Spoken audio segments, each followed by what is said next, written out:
สามฤดูนะมีหน้าสามหน้ามีฤดูหนาวฤดูเรียกว่ามีฤดูฝนฤดูหนาวและก็ฤดูร้อนเนี่ยฤดูฝนฤดูหนาวฤดูร้อนและปัจจุบันนี้ก็ฤดูนี้ก็มันแน่นอนไปเหียเพราะเนื่องจากว่าเราทั้งหลายไปทำลายมนุษย์เราไปทำลายธรรมชาติมากมายหลายอย่างวันนี้ได้เข้าไปดูรายการหนึ่งพี่น้องชาวเขาคุณหนูชาวเขานำเอารายการชวนไปเที่ยวบ้านไปว่าในบ้านเขานั้นมีน้ำสำหรับอาบในชาวเขาแต่อาจจะเป็นเผ่าปากกยอเป็นเผ่าปากกยอสังเกตใส่ชุดแดงๆแล้วก็หน้าตาดีเด็กคนนี้หน้าตาดีลูกหลานของหมู่เฮานี่แหละเนาะหน้าตาดีแล้วก็ไปถ่ายทอดมาเอามาลงเฟซบุ๊ก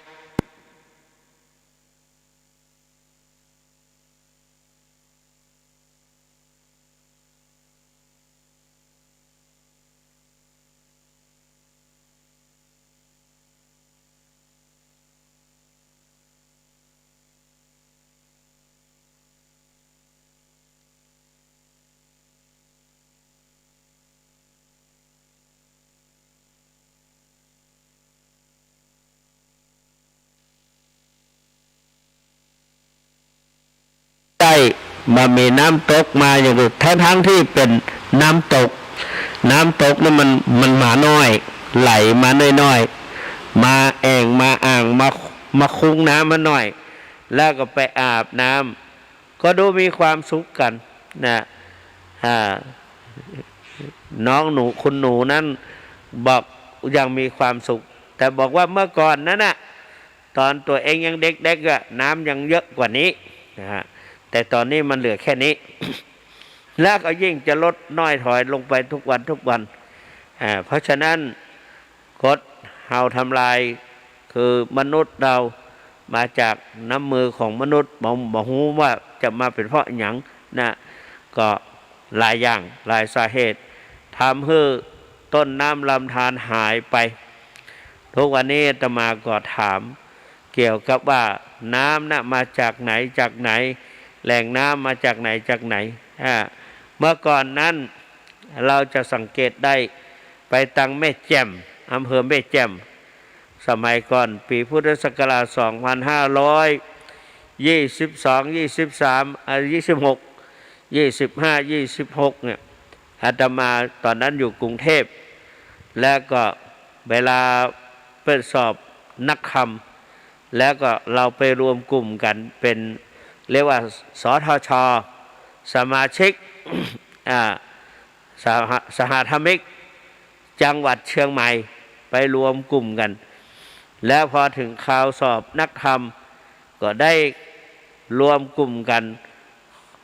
อาสาสมัครมาช่วยเหลือแต่ละอำเภอมาช่วยเหลือในการดำเนินการสอบนักธรรมช่วยเปิ้นอำนวยความสะดวกคือเปิ้นเป็นตัวแทนของแม่กองนธรรมสนามหลวงเป็นตัวแทนของคณะสงฆ์แต่ละสำนักสอบก็แต่ละอำเภอกับจังหวัดไปแทนเปิ้นคือในสมัยนั้นก็การจะไปมาก็ลำบากอยู่เราอาตมาไปแม่แจ่ม9 นาฬิกาเนี่ย9 โมงยังไม่เห็นแสงพระอาทิตย์เลยแต่ปัจจุบันนี้เหมือนกันหมดร้อนนะไปแล้วก็จะได้รับบรรยากาศเก่าๆหายไปเนื่องจากว่านี่แหละธรรมชาติมันหายไปเพราะนั้นแล้วก็ฤดูกาลก็เปลี่ยนแปลงไปเริ่มบางทีก็ฤดูหนาวกลายเป็นฤดูฝนกลายเป็นฤดูร้อนกลายเป็นฤดูแล้งก็เป็นอย่างเงี้ยเพราะนั้นนี่แหละการเวลาผ่านมีหน้า3 หน้าคือ ฤดูหนาวฤดูฝนฤดูหนาวฤดูแล้งแล้วก็ฤดูฝนมีหน้า3หน้ามีตา2ข้างข้างหนึ่งสว่างข้างหนึ่งลิบลีหมายความว่ามีกลางคืนก็ลิบลีกลางวันก็สว่างเพราะแสงอาทิตย์กลางคืนก็เพราะแสงจันทร์หรือมีข้างขึ้นข้างแรมมีข้างขึ้นข้างแรม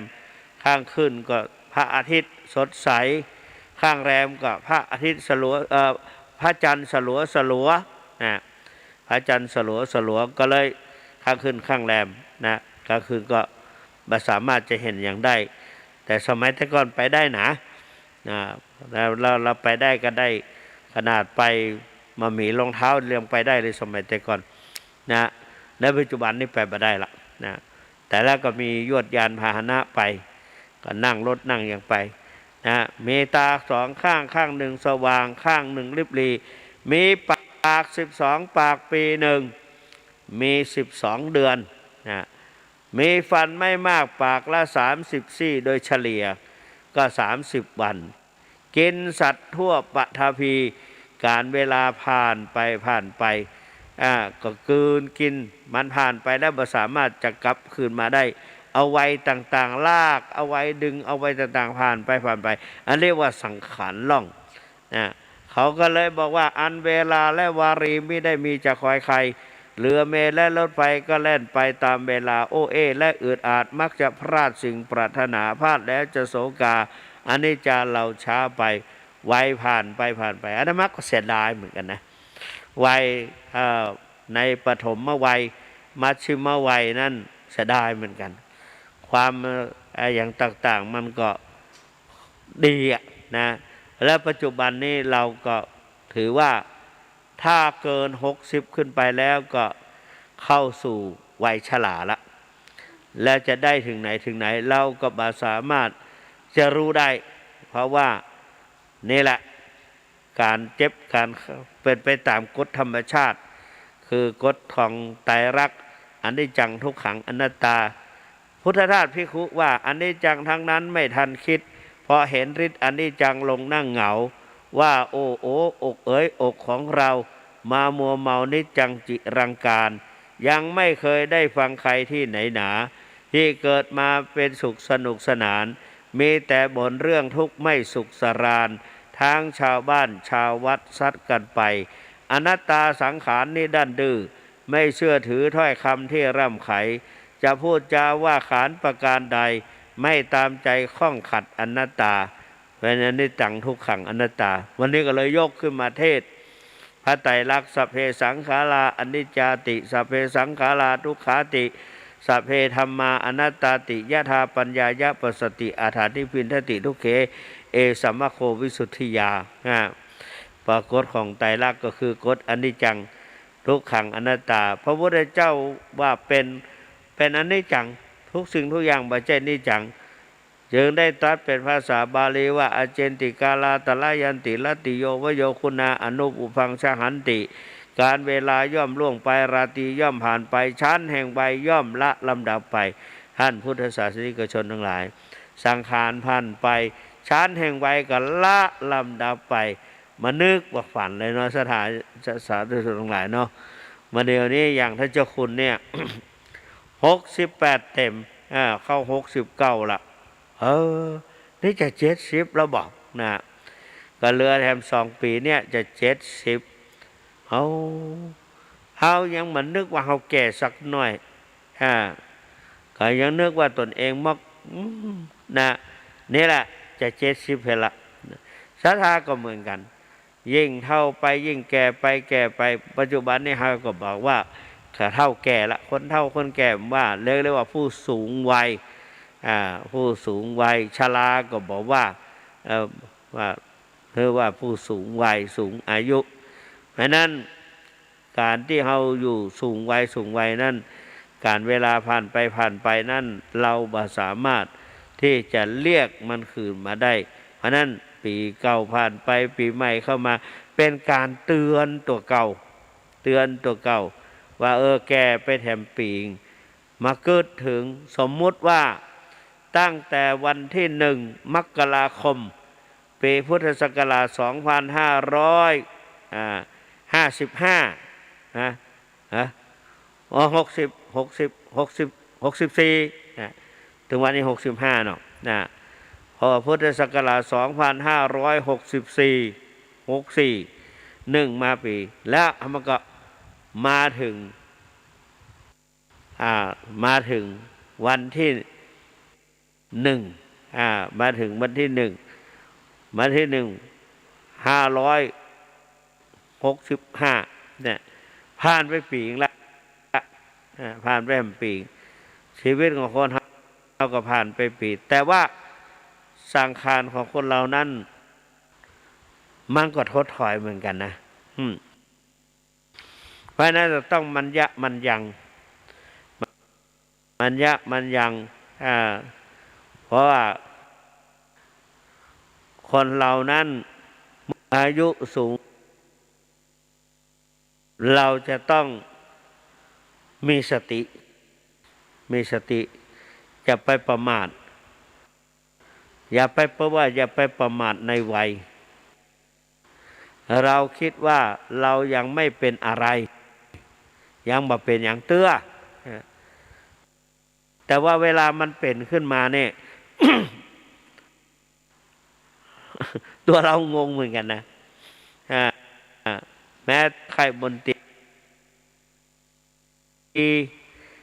ทำทีทำท่าว่าจะดีขึ้นพอไปพอมาแล้วสำลักพูดง่ายๆก็พระเอกหนังไ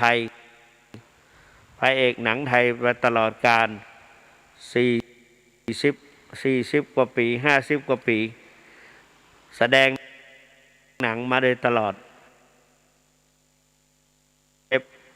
เข้ามากินกล้วยก็สำลัก แปลกเหมือนกันกล้วยนี่มันน่าจะสำลักนะกินกล้วยแล้วสำลักพอสำลักแล้วอยู่มาได้ละนั่นไปอย่าไปให้มันสำลักถ้าสำลักแล้วนี่มันจะเหมือนรถเสียหลักนะเสียหลักเอาบ่อยู่ฉะนั้นนี่แหละคนเราทั้งหลายต้องอยู่ด้วยสติมีสติหลวงพ่อทองเราสอนต้องมีสติ ได้แก่สติปัฏฐาน 4เวลาไผไปไผมาขอของดีของหลวงปู่จะแนะนำสอนจะให้ของดี4อย่างในแนวสติปัฏฐาน 4 1 กาย2 เวทนา3 จิตปัสสนาในแนวสติปัฏฐาน 4 1 กาย2 เวทนา3 จิต4 ธรรมวิปัสสนาในแนวสติปัฏฐาน 4 1 กาย2 เวทนา3 จิต4 ธรรมท่านสาธุชนทั้งหลาย การที่เราได้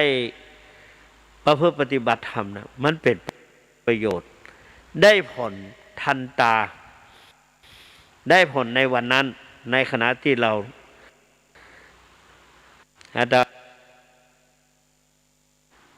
หลังจากหายอาพาธมาก็มาลำนึกถึงหลวงปู่ว่าเราต้องทำหน้าที่ของเราเพราะว่าเราได้รับมอบหมายจาก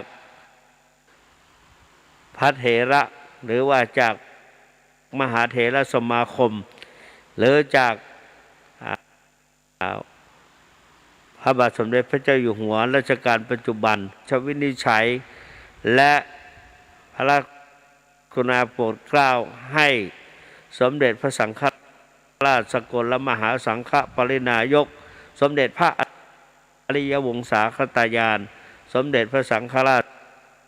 สกลมหาสังฆปรินายกสมเด็จพระสังฆราช ได้มีพระบัญชา แต่งตั้งทีนี้ หน้าที่ของเจ้าอาวาสนะเราก็จะต้องทำซึ่งพระเดชพระคุณหลวงปู่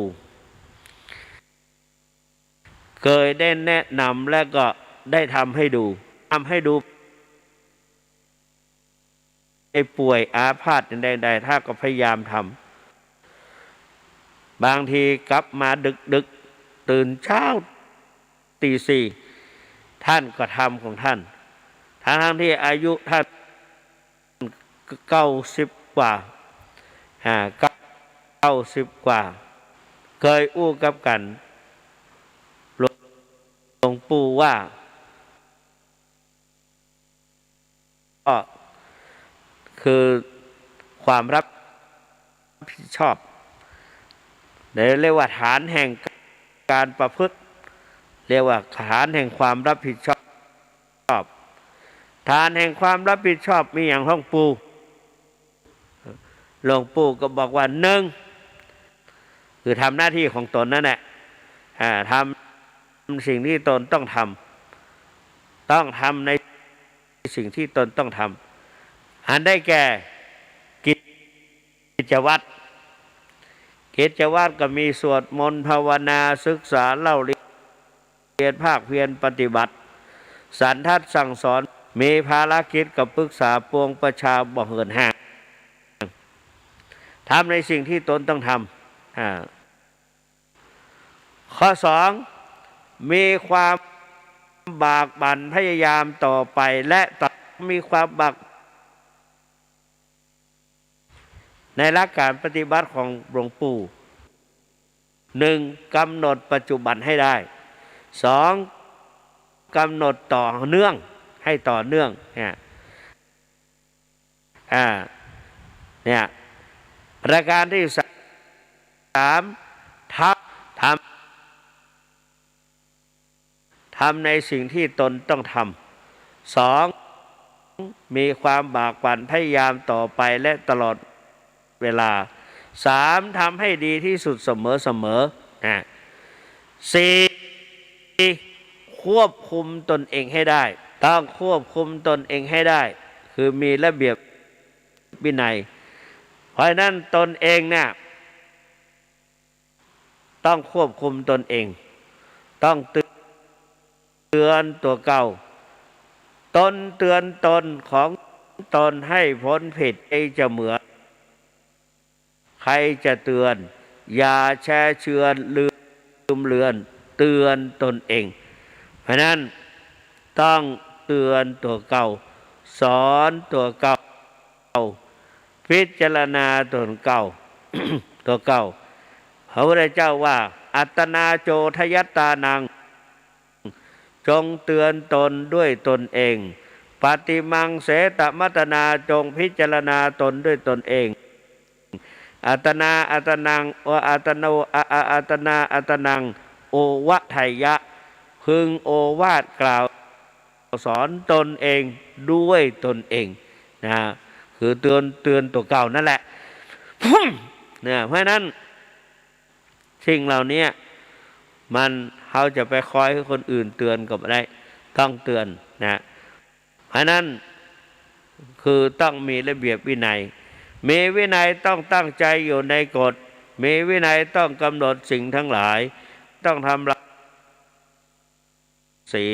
มีวินัยต้องทำดีคนไม่หยามมีวินัยต้องอุตสาห์พยายามมีวินัยต้องรักงามรักความดีคนเรานี่ต้องมีความดีปีใหม่นี่ก็สวัสดีปีใหม่กันความดีมีอย่างพ้องคนเราจะทำความดีให้เกิดขึ้นกับตัวเก่าหลวงปู่ทองได้สอนพวกอาตมาไว้ว่าหนึ่งความรู้ดีให้มีความรู้ดีสองความประพฤติดีสามศีลธรรมดีสี่สังคมดีห้าความเสียสละดีเพราะนั้นต้องมีระเบียบวินัย คือควบคุมตนเองได้ควบคุมตนเองคือมีระเบียบวินัยนะและข้อที่สี่ข้อที่ห้าข้อที่ห้าคือให้คิดก่อนพูดนะคิดก่อนพูดโดยคิดถึงสิ่งที่จะตามมาพูดไปแล้วคำอู้นั้นนะเมื่อก่อนเราจะพูดเราเป็นนายของมันพอเราพูดไปแล้วมันเป็นนายของเราการพูดนี่เพราะนั้นต้องคิดก่อนพูด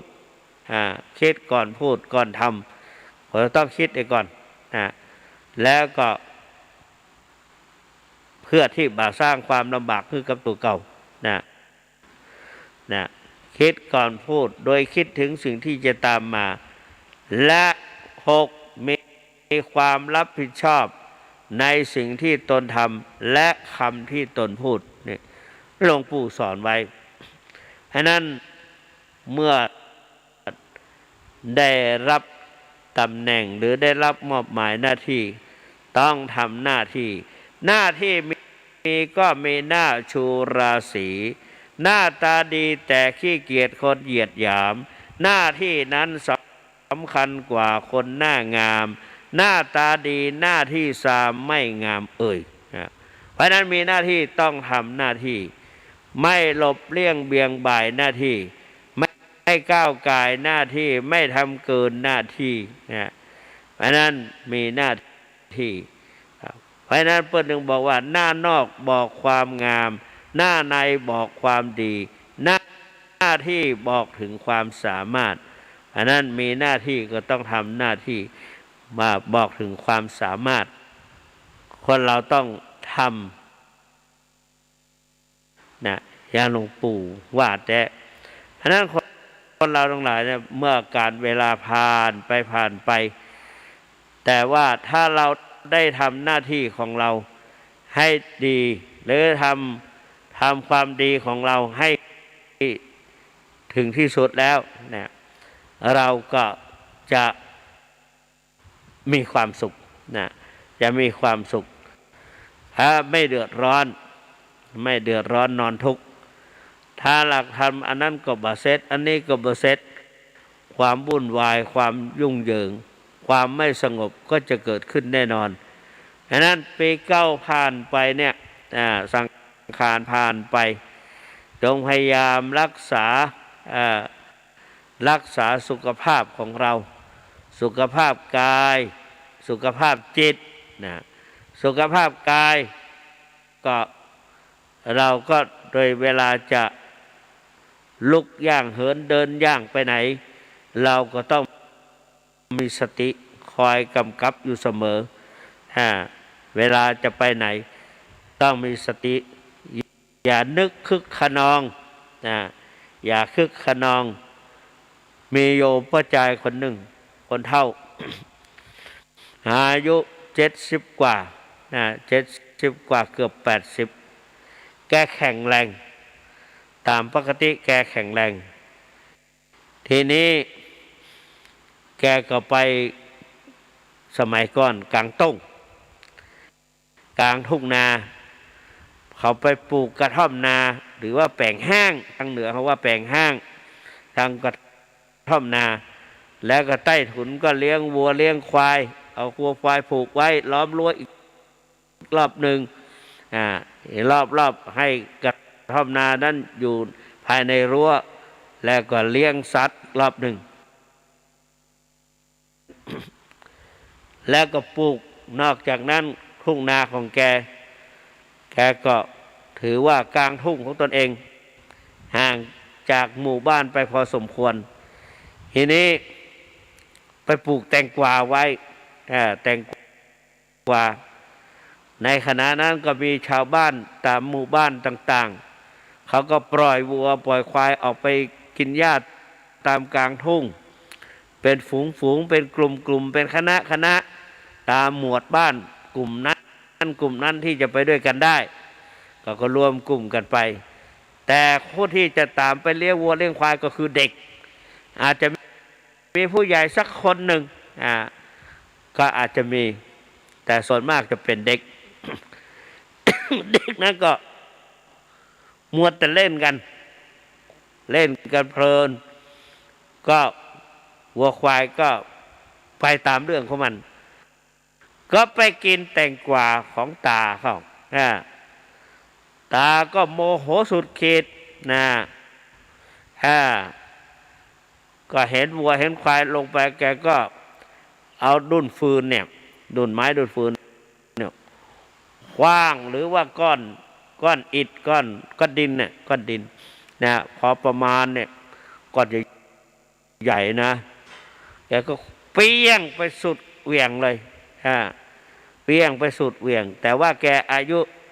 70 กว่าแล้วแกก็ผอมสูงร่างก็โซนะก็ยังสุดเหวี่ยงล้มลง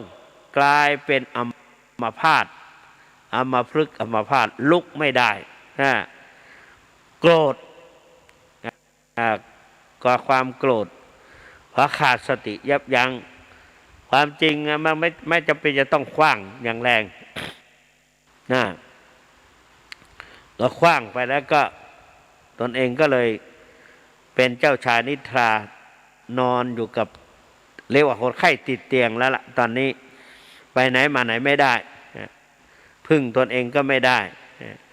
สร้างความลำบากสร้างความเจ็บไข้ได้ป่วยเสียเวลาทั้งตัวเองเสียเวลาทั้งอะไรต่างๆมากมายหลายอย่างเนี่ยเพราะขาดสติเพราะฉะนั้นก็เราต้องมีสติวิปัสสนาแนวสติปัฏฐาน4 1กายแต่หลวงปู่สอนให้ กายนั้นมาเวลาอิริยาบถ4ให้มีสติอยู่กับตัวสติมาปัญญาเกิดสติเตลิดจะเกิดปัญหาสติมาปัญหาหายสติตายโชคร้ายแน่นอนเพราะสตินั้นเป็นสิ่งสำคัญเป็นเครื่องคอยควบคุมจิตจิตให้จิตตั้งมั่น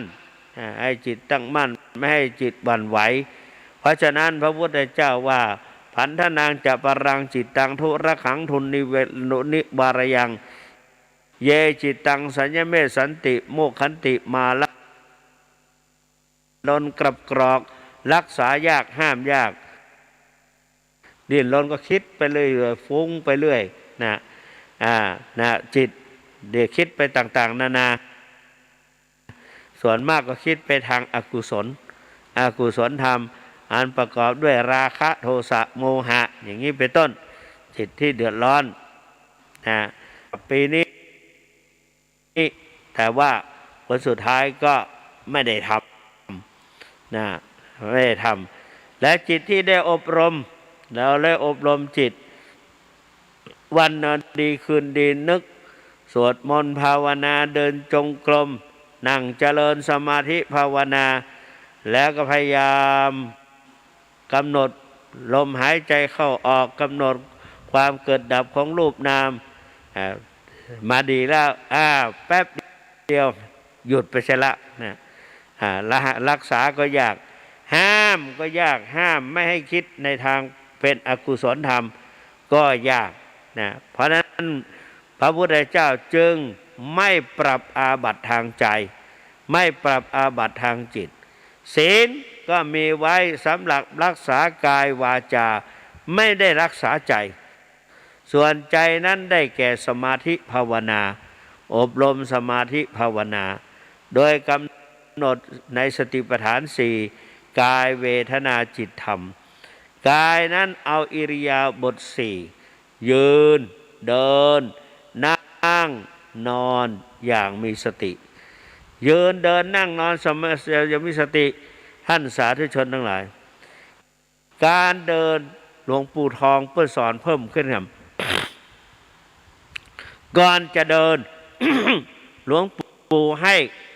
กราบอย่างมีสติเรียกว่ากราบสติปัฏฐาน4กราบสติปัฏฐานโดยเอาสติมาไว้ที่มือพลิกหนอที่จริงทำเริ่มแรกก็การจะหัดกราบนั่นแหละการกราบ ตามปกติแล้วกราบเบญจางคประดิษฐ์เบญจางคประดิษฐ์ศอกเขาชิดสนิทกันหน้าผากนั้นต้องถึงพื้น2 มือยื่นให้ห่างกันห่างนั้นไม่ต้องไกลนิยมใช้1 ฝ่ามือการกราบเบญจางคประดิษฐ์ก็อัญชลีวันทาอภิวาทนั่นแหละก็ดีนะแต่ว่ากราบสติปัฏฐาน4นั้นกราบเป็นระยะเป็นจังหวะคือว่ามือนั้นจะต้องพลิกขึ้นนะเพจากตอนแรกก็คว่ำลงแล้วก็มาพลิกหนอพลิกหนอพลิกหนอเป็น3 ระยะขึ้นหนอขึ้นหนอขึ้นหนอถูกหนอถูกหนอถูกหนอการต้อนจิตให้ได้สมาธินะหลวงปู่ทองบอกว่าในขณะที่เราพลิกมือเนี่ยพลิกหนอเนี่ยศีลสมาธิปัญญาเกิดแล้วพลิกหนอเนี่ยศีลการที่จิตคอยประ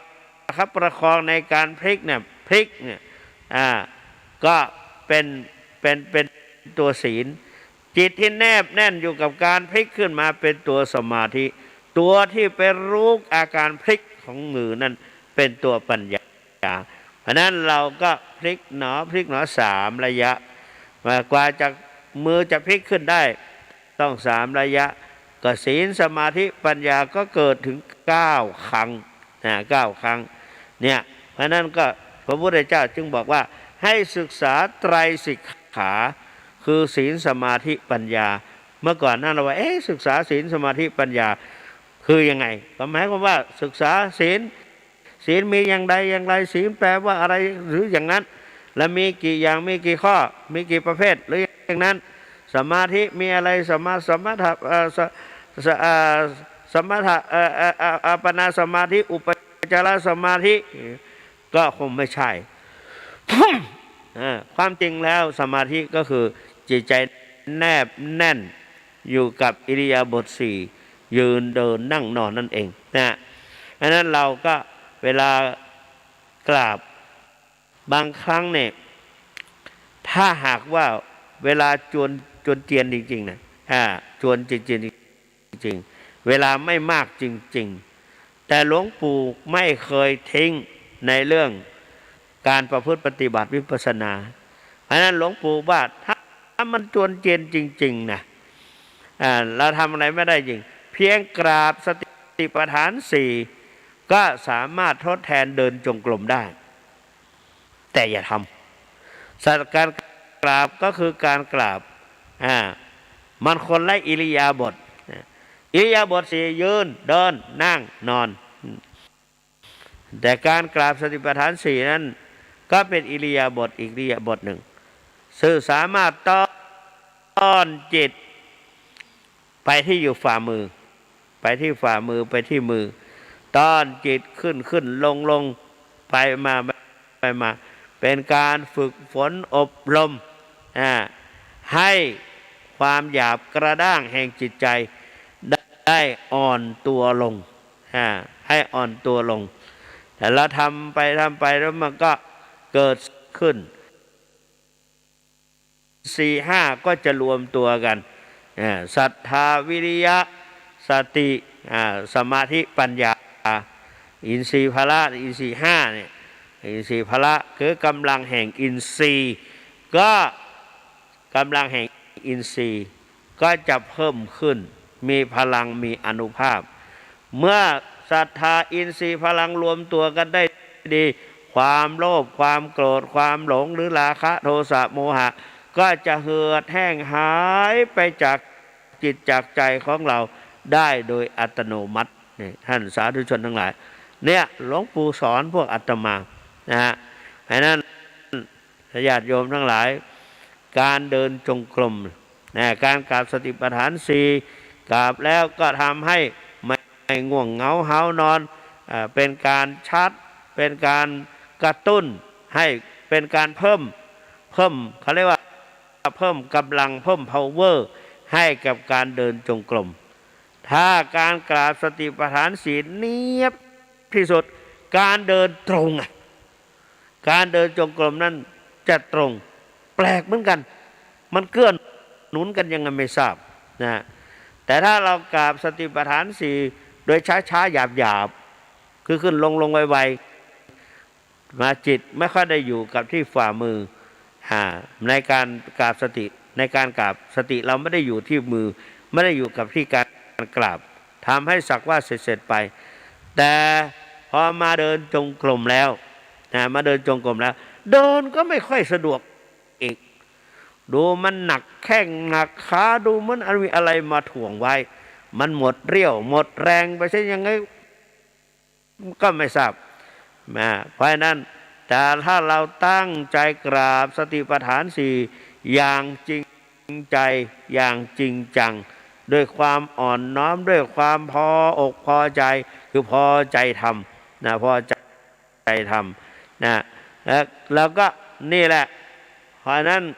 ถ้าเราพอใจเนี่ยฉันทะเกิดความฉันทะความพอใจและเกิดวิริยะเพียรพยายามทำเนี่ยมันก็แค่ทำให้เป็นอานิสงส์ส่งถึงการขึ้นก็ดูว่าเบาแข้งเบาขาแล้วก็เดินจงกรมตรงและนิ่มไม่เสถลาตั้งมั่นหนักแน่นมั่นคงเดินไปขวาย่างหนอซ้ายย่างหนอหรือยกหนอย่างหนอเหยียบหนอ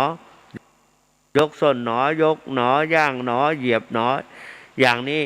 ได้ดีตั้งแต่ต้นเราเดินจนถึงต้นทางได้สุดทางเปอร์เซ็นต์ที่จะหลุดมีน้อยนะพอตั้งใจเดินจงกรมก็จริงก็จะเกิดอานิสงส์หลวงปู่ทองพูดให้ฟังเสมอว่า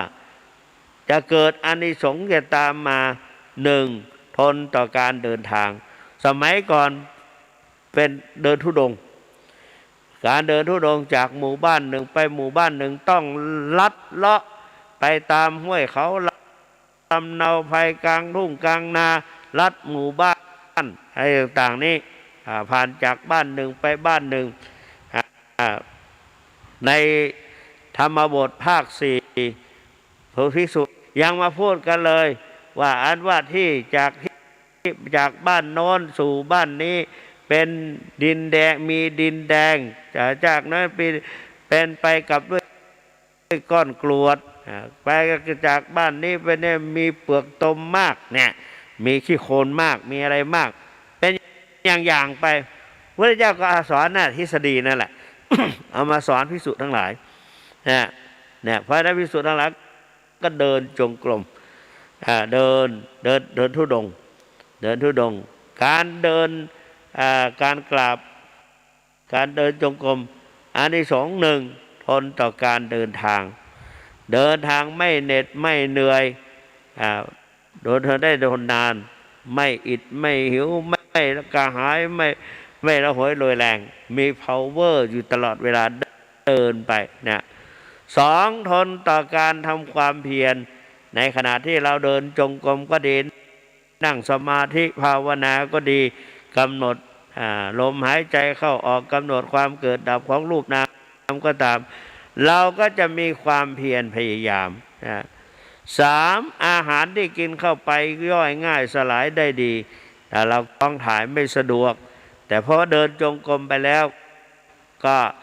อาหารก็จะย่อยง่ายสลายได้ดีสี่เลือดลมในร่างกายไหลเวียนได้โดยสะดวกตามปกติเนี่ยเลือดลมต่างๆทำให้เป็นตะคริวได้เหมือนกันนะเลือดลมในร่างกายไหลเวียนไม่สะดวกเนี่ยทำให้บางทีก็เป็นตะคริวเป็นก้อนแข็งขึ้นตามเนื้อตามตัวเจ็บค่อยๆกดกว่าจะล้มลงกว่าจะลงได้กว่าจะเบาลงได้ก็ต้องบางทีไปแน่นที่หน้าอกแน่นที่ท้องทำให้เกิดเวทนาแต่เพราะวิธีเดียวมาเดินจงกรมเลือดลมในร่างกายไหลเวียนได้โดยสะดวกห้าเป็นอุปนิสัยให้เกิดสมาธิเป็นอุปนิสัยเป็นปัจจัยต่อการเจริญสมาธิภาวนา คือนั่งสมาธิก็เพราะว่าเราได้ประพฤติปฏิบัติด้วยวิริยะอุตสาหะมีทำดีทำได้ดีกับสติปัฏฐานสี่นะก็ทำให้นั่งสมาธิติดไวไม่ฟุ้งซ่านและกำหนดได้ดีความเกิดดับของรูปนามเกิดขึ้นโดยตลอด พระเดชพระคุณหลวงปู่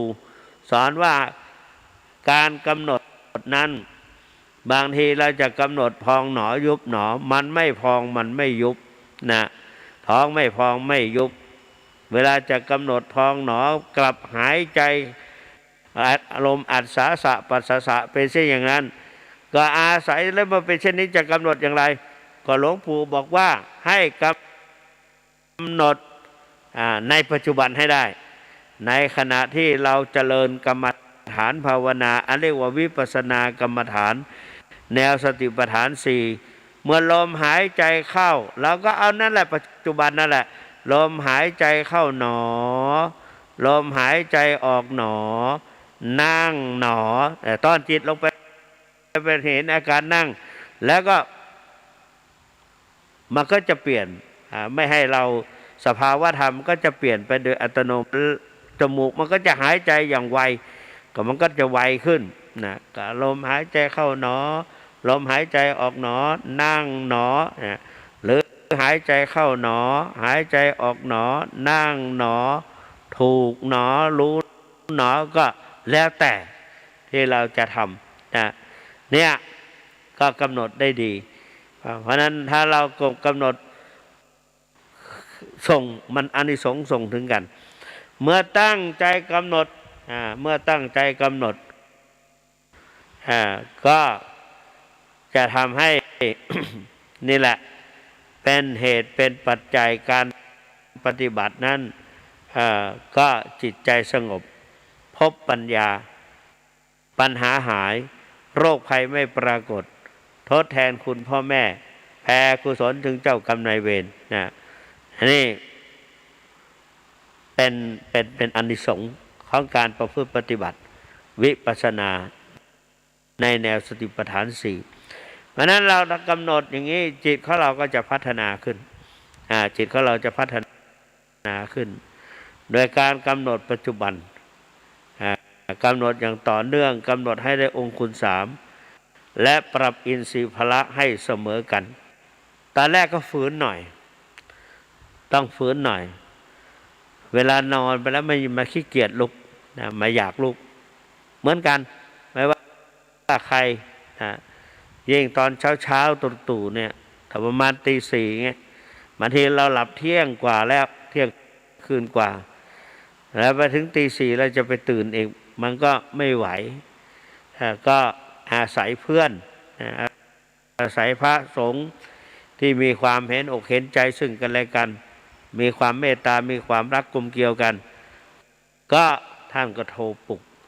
อาตมานี่โชคดีนะเมื่อก่อนเมื่อหลวงปู่ทองยังมีชีวิตอยู่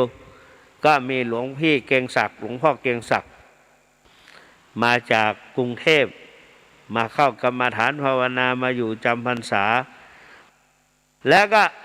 เรียกลุกปลุกตื่นทุกเช้าตีสี่พอหลวงพ่อเกียงศักดิ์ลากลับไปหลวงปู่มรณภาพหลวงพ่อเกียงศักดิ์ก็กลับไปเดินจงไปเดินทุดงต่อที่อื่นๆถ้าบอกว่าถ้าชอบเดินทุดงไม่ชอบอยู่กับที่อยู่ที่ไหนไม่ได้นานเท่าไหร่ก็เราตอนที่หลวงปู่อยู่นะท่านอยู่แต่พอหลวงปู่มรณภาพท่านก็ไปทำให้เราเหงาเหมือนกันแหละทิ้งเราเสร็จแล้วเงี้ย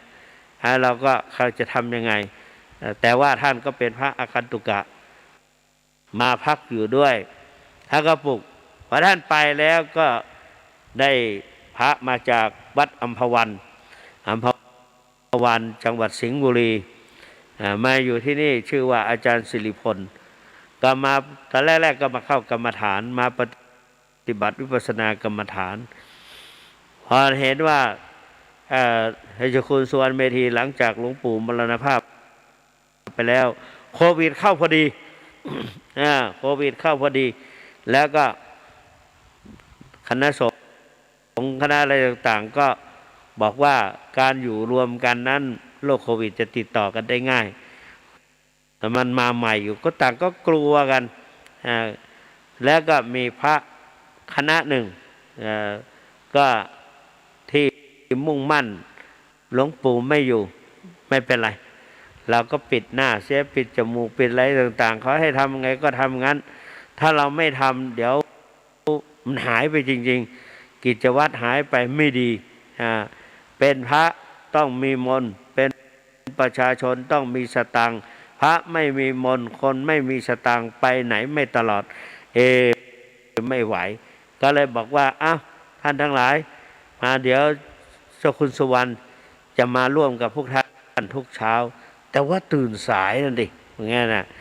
กลัวไม่ตื่นท่านสิริพลก็อาสาเรียกลูกปลุกตื่นโอ้เป็นปีๆเนี่ย2 ปีแล้วมั้ง2 ปีแล้วเนี่ยหลวงพ่อเกียงศักดิ์ก็หลายปีตอนนี้ก็พี่สิริพลก็มาหลวงพ่อสิริพลก็เรียกลูกปลุกตื่นบางทีเราหลับดึกๆแล้วก็มาปลุกในตอนตี 4บางทีก็อ่อนล้าเหมือนกันเพราะนั้นร่างกายนี้เราก็ต้องพักผ่อนนอนเป็นเวลาตื่นเป็นเวลาแต่ถ้าเราทำเป็นประจำก็ถือว่าเป็นกิจวัตรเป็นกิจวัตรแล้วก็นั่งสมาธิภาวนาทำให้เกิดสติปัญญาทำให้เกิดความตื่นตัวตื่นใจในอันนี้น้ำมูกไหลเราก็ฉันยาแก้ลดน้ำมูกไม่เห็นง่วงนอนเลยเพราะว่าตอนเช้าตรู่หรือว่าอยู่กลางคืนเราก็ก่อนจะนอนแล้วก็นั่งสมาธิตื่นมาแล้วก็ไปทำวัดเช้าแล้วก็ไปเดินจงกรมแล้วก็นั่งสมาธิไม่ค่อยเห็นง่วงไม่เห็นง่วงเพราะว่าอำนาจแห่งสมาธิเพราะฉะนั้นพูดมาถึงตอนนี้ก็จะพูดคนเดียวก็จะเปิดโอกาสให้ท่านพุทธศาสนิกชนทั้งหลายได้มาคุยด้วยตอนแรกพูดเมืองเหนือจัดดีกลายเป็นไทยไปก็ไม่ยังถือว่าถ้าจะคุณเนี่ยไปผสมปนเปียกันไปก็ต้องขออภัย0817830215 0817830215มีไผ่ที่จะโทรเข้าไปคุยกับท่านเจ้าคุณสุวรรณเมธีก็เจริญพรเรียนเชิญได้23 สถานีไม่ได้พบกันเสียตั้งนาน0817830215มาแล้ว ต้องขออภัยตัวเนอะ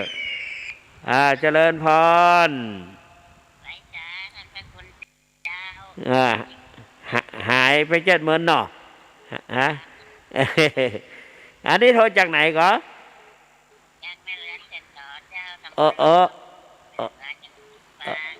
จังหวัดลำปางเนาะโอ้ขอบคุณมากอายุวันโนสุขังพลังเนอะเจ้าเจริญพรบางหูได้แล้วนะ0817830215สายใหม่เข้ามาเลยนะสายใหม่เข้ามา0817830215เจริญพรนี่โทรจากไหนยายแดงปะคอยใต้ อายุวันโนสุขังพลังเนอเจริญพรวางหูกันน้อยยายแดงเนาะ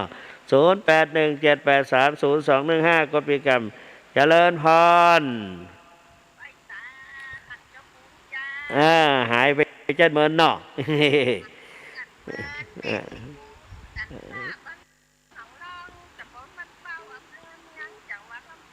โอ้ลำปางเมื่อก่อนเนาะสาธุมทนาเนอเจ้าฮะ เนี่ยมาแล้วนะขอบคุณจะหลายเด้ออายุวันโนสุขังพลัง0817830215เจริญพรเจ้าอันนี้โทรจากไหนอ๋อพี่น้องลำปางนั่นนะแบบสาธุตังที่0817830215เจริญพรเจ้าอันนี้โทรจากไหน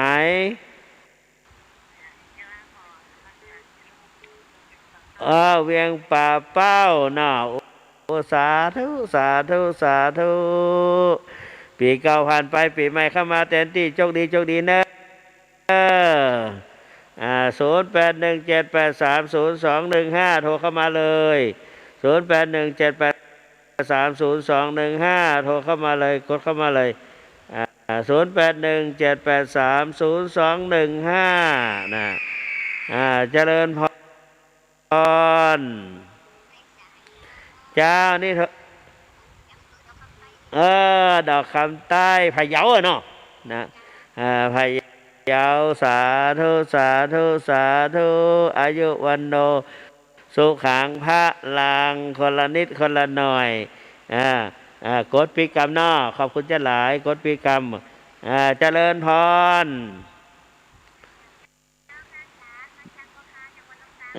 ก็ขาลำปางบัดได้ยินเสียงเจ้าคุณจัดเหมือนเนาะ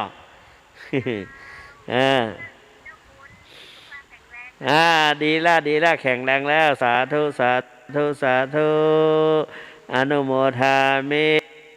วางหูกำนอ150817830215เจริญพรเจ้านี่จากไหนแจ้โฮมลำปางสาธุปีเก่าผ่านไปปีใหม่เข้ามาแทนที่โชคดีนะ0817830215โทรเข้ามาได้เลยเจริญพรอันนี้โทรจากไหนแจ้โฮมลำปางแถมวันนี้ลำปางนักเนาะอายุวันโนสุขังพลังเนอขอบคุณจะหลาย0817830215ลำปางโทรเข้ามานักแล้วนะไม่ใช่นักละโทรเข้ามาใหม่แถม0817830215โทรเข้ามาได้เลยเจริญพรอันนี้สันซ้ายเนาะ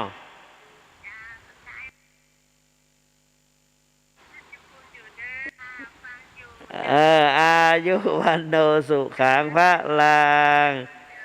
เจริญพร0817830215เจริญพร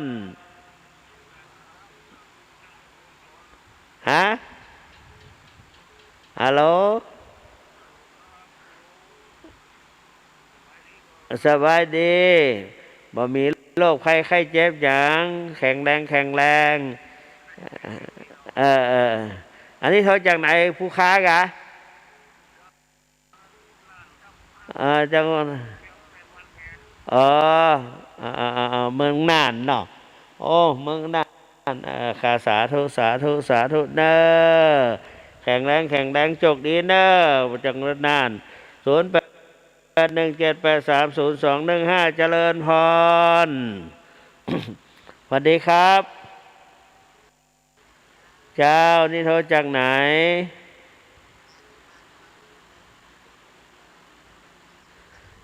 ลำปางวังเหนือลำปางเนาะสา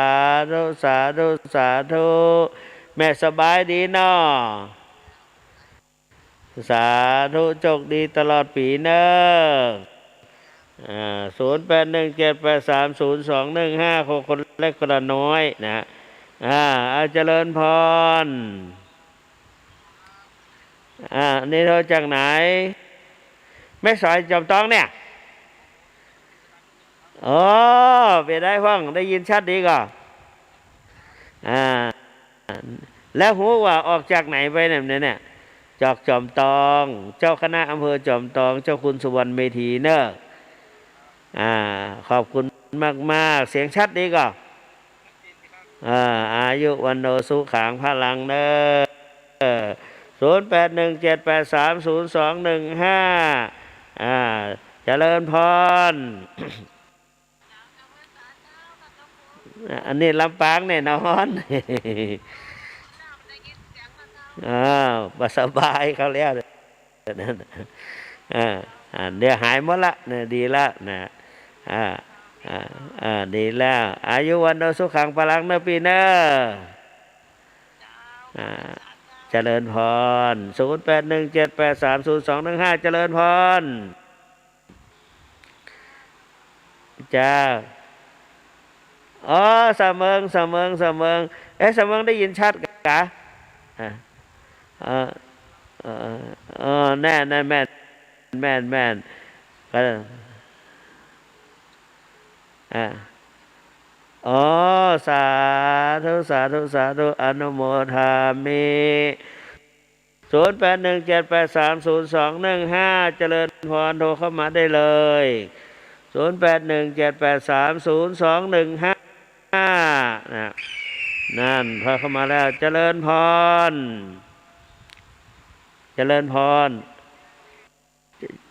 จะถ้าโชคนี่อยู่ที่ไหนจังหวัดหยังเชียงใหม่เหมือนกันอำเภอได้รอนี่ได้ได้รอเนาะไปมาหาสู่กันฝนตกวันเนี้ยอ่าสาสาธุอายุวันโนสุขังพลังเนอแม่เนอ0817830215081เจริญพร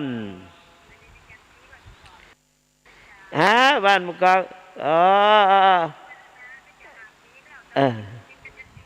เออสาธุไปเก็บเออสาธุเอออายุวันโนสุขังพระลังเนอ0817830215เจริญพรครับนี่โทรจากไหน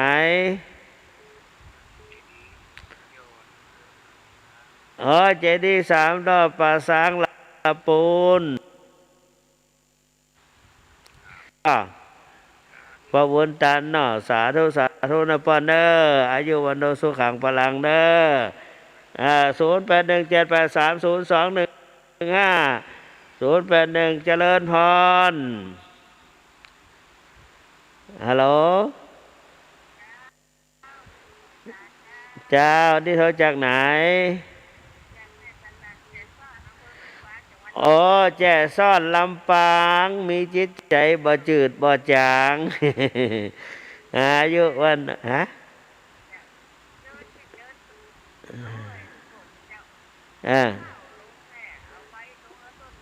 เอาลงพร้อมกันนั่นแหละนะขวาย่างหนอซ้ายย่างหนอเอาลงพร้อมเดียวกันนั่นนะเนอะลงตึงฝ่าเท้านั่นนะเป็นธรรมชาติดีอายุวันโนสุขังพลังเนอ08178302150817830215เจริญพรปิดนางลองของเขาว่าจะฮือดีละเจ้าบ้านเฮาฟังกันหนักเจ้าบ้านเฮาฟังกันหนักเหรอนั่นน่ะบอกกันฟังเด้อแม่พันธุ์เขาบอกฟังเด้อนะอายุวันโนสุขังพลังเด้อ08178302150817830215เจริญพรเจ้าว่าไงที่ไหนทุ่งยาวที่ไหน อ๋อแม่เจดีย์เวียงป่าเป้าสาธุสาธุสาธุอนุโมทามิ08178302150817830215โทรเข้ามาใหม่โทรเข้ามาใหม่อ่าเจริญพรเจริญพรสวัสดีครับอ้าวเจริญพรเจ้านี่เธอจากไหนอำเภอลีละปูนลูกหลานครูบาเจ้าศรีวิจัยนะอายุวันโนสุขังพลังเนอ0817830215โทรเข้ามาแทนไม่เนอโทรเข้ามานั่นดังเข้ามาแล้วเจริญพรเจริญพรสวัสดีครับเจ้านี่โทรจากไหนฮะบ้านหุงละปูนเขาเนี่ยบ้านเรายาวโอ้มได้ปากันมื้อน่ะเนาะเจ้าอายุวันโนสุขังพลังเด้อ08178302150817830215เจริญพรไม่สอบไลน์เนาะจำตอนเขาฟังเหมือนกันได้เนาะสาธุสาธุสาธุปะเจ้าคุณก็ตักพงเนอนะอายุวันโนสุขังพลัง0817830215เจริญพรสวัสดีครับฮัลโหลอีกตลอด0817830215โทรเข้ามาใหม่0817เจริญพรเจ้านี่โทรจากไหนจอมตองใกล้เข้ามาแล้วเนี่ยพุทธนิมิตกะพุทธนิมิตสาธุสาธุสาธุและเคยหันหน้ามาหาแสวงว่าฮะป้ากันมันประมาณแสดงว่าแม่นะแม่สาธุสาธุสาธุอายุวันโนสุขังพลังเนอ0817830215โทรเข้ามาวันนี้จอมทองหลายแล้วจอมทองเยอะแยะเลยทั้งสันกับแป้งมีก็สันกับแป้งหายไปสังกำแพงหายไป0817830215เงียบแล้วนะเจริญพรเจริญพรอันนี้โทรจากไหนสวัสดีเจ้าแม่แตงโอ้อายุ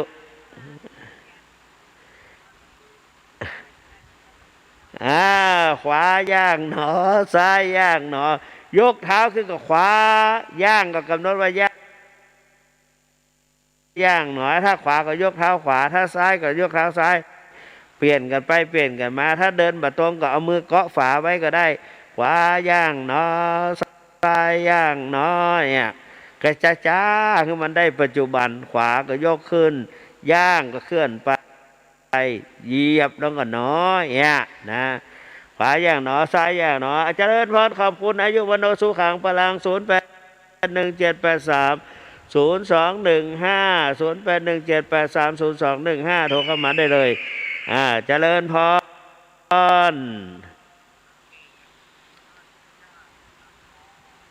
หลังมอเนาะแล้วก็วัดฝ่ายหินดีละขอบคุณมากอายุวันโนสุขังพระลัง0817830215โทรเข้ามาเป็นกำลังใจเจริญพรเจ้าที่โทรจากไหน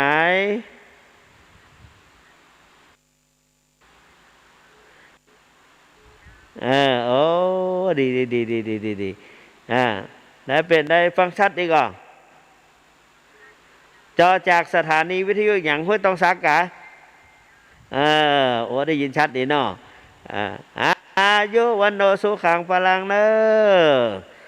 0817830215โทรเข้ามาท่านสาธุชนเชิญโทรเข้ามาปั่นกันคนละเล็กคนละน้อยพบปะกันท่านเจ้าคุณพระสุวรรณเมธีด็อกเตอร์เจริญพรนะหลวงพ่อแก่เนาะนะโทรเมื่อแปกอ๋อเมืองแปะโทรมาบ้านหยังบ้านพวกหงพระหงอำเภอเมืองหนองบ้านหงอำเภอเมืองโอ้ได้ยินชัดดีก่อนสาเดี๋ยวมาล่ำติดเนาะมาดีติดก็สบายใจอายุวันโนสุขังพลังเนอ08178302150817830215สถาบันคนกดโทรบัตรติดแล้วก็ดีใจว่าโอ้อาตมาก็ดีใจตัวที่ศรัทธาญาติโยมโทรเข้ามาใหม่เหลือเวลาอีก10 นาที0817830215โทรเข้ามาเลยเงียบไปแล้วเจ้านี่โทรจากไหนฮะแม่แฝกสันทรายสันทรายเจียงใหม่สาธุฝนตกมาตกมาฮ้อนเนาะฮ้อนอยู่เอาไปยังอยู่ห้องแอร์เย็นเนอะนะอายุวันโนสุขังพลังเนอ0817830215081783ขอบคุณมากๆที่พยายามกดแล้วก็ได้อู้กับท่านเจ้าคุณพระสุวรรณเมธีมาวันนี้ก็อาตมาก็ตั้งใจมาพบปะกับศรัทธาญาติโยมเจริญพรเจ้านี่โทรจากไหนเจ้า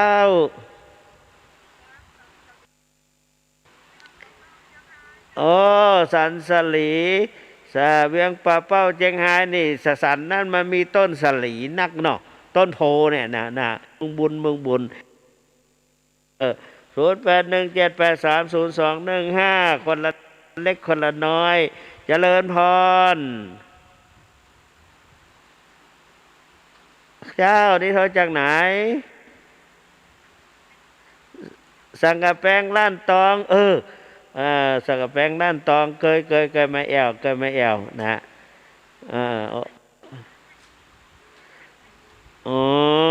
มันได้ยินแล้วก็ปอกะเนาะมันได้ยินมันต้องถามว่าไปไหนนะแม่นเขาก็ว่าเขาอุ้มม่วนนี่นะเนาะอายุวันโนสุขังพลังขอบคุณเจ้าหลาย0817830215เหลือ7 นาทีเจริญพรเจ้านี่เราจากไหนบ้านอุโมงค์ละปูนมาได้มาบ้านหนองแรกนี่ไก่กันก่อนอุโมงค์ละปูนน่ะสาธุอนุโมทนา0817830215เข้ามาได้เลยวันนี้มีคละกันหลายๆจังหวัดนะเชียงไฮ้ไผ่ยาวแป้น่านนะ0817830215เจริญพรโหลสวัสดีค่ะโทรจากไหนลำปางกะเคยฟังหรือเปล่าเคยฟังตลอดสาธุปีเก่าผ่านไปปีใหม่เข้ามาแทนที่ให้โชคดีตลอดปีนะเจริญพร0817830215 โทรเข้ามาได้เลยเจริญพรเจเจริญพรอันนี้โทรจากไหน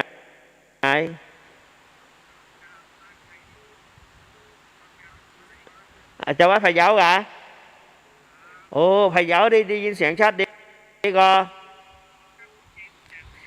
โอ้ดีแล้วดีแล้วอันนี้อาตมาจัดที่วัดพระธาตุเจ้าสลีจอมตองเชียงใหม่เนอะอ่าเจริญพรอายุวันโนสุขังพลัง081780เหลืออีก5 นาที0817830215เจริญพร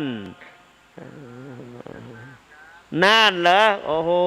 มาจากน่านคือเป็นสถานหนอโอ้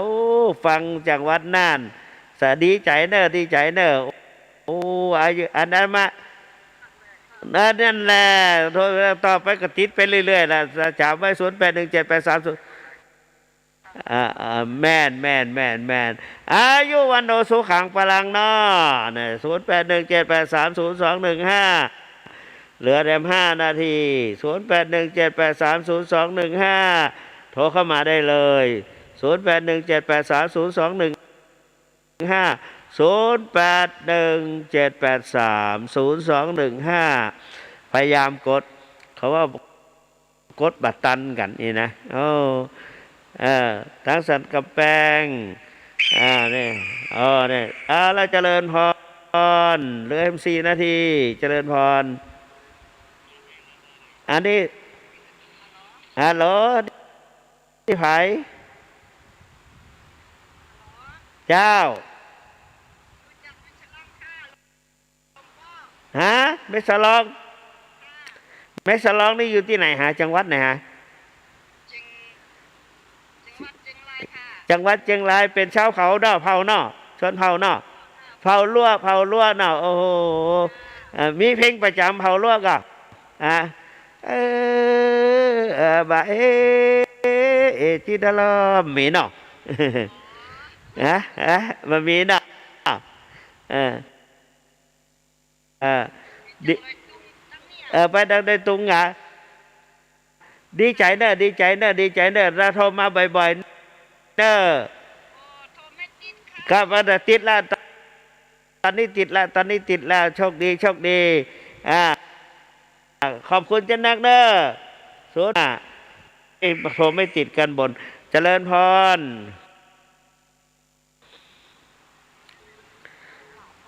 เจ้านี่มาจากไหนใช่ปราการโอ้จะขึ้นฝั่งแล้วใช่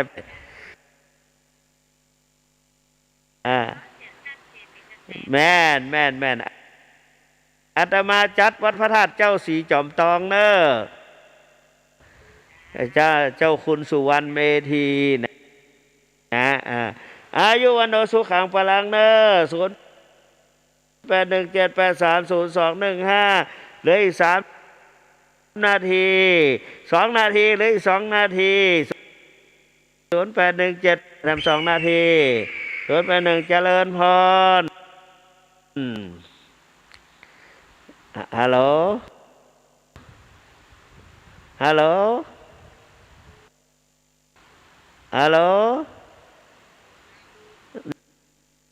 นี่โทรจากไหนอำเภอแม่อายเนาะแต่แกกี้ใช้ปราการเดี๋ยวแม่อายโอ้ขึ้นมาแล้วเดี๋ยวติดน้ำกกได้เนาะเนี่ยเนาะ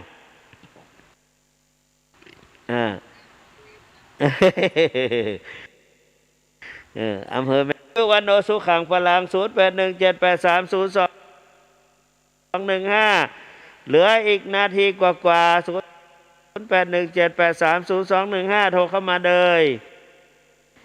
กดเข้ามาเลยภายจะเป็นสายสุดท้ายเข้ามาแล้วฮัลโหลฮัลโหลเอาใหม่0817830215เหลือนาทีเดียว0817830215เจริญพ สายสุดท้ายจะอำเภอดอกคำใต้จังหวัดพะเยาอ่ะบ้านเป็นอันดอกคำใต้นี่พะเยาเนาะแห่งพะเยา